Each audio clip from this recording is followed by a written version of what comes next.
Аптечка сұрап жатырмын менен, огнетушитель бәрі бар. Аптечка мына жақта.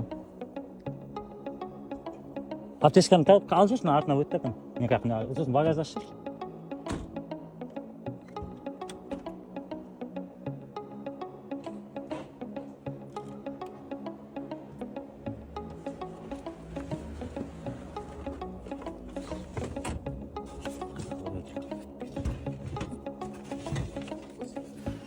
Запаска неге? Міне. Огнетушитель. Көріңіз, срогына дейін қарайсыз ба сонда? Көріңіз ба? Міне, аптечка бар. Міне, знак та бар. Заңды жүріп қой, просто ананың бізге сатылмау керек та. Енді запаскың жарылып қалды, өткенде не болды? ДТП болды.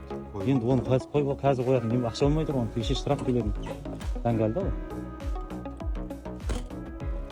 Кетсе ақша кетеді. Неге айтып тұрады? Мен төлеймін ғой ақшасын. Дұрыс па, штрафты төлеймін деп жатырмын. Қазір қолға сатып берейін ақшамды. Қолма-қол бар менде. Ол осы жерде күте тұрмын.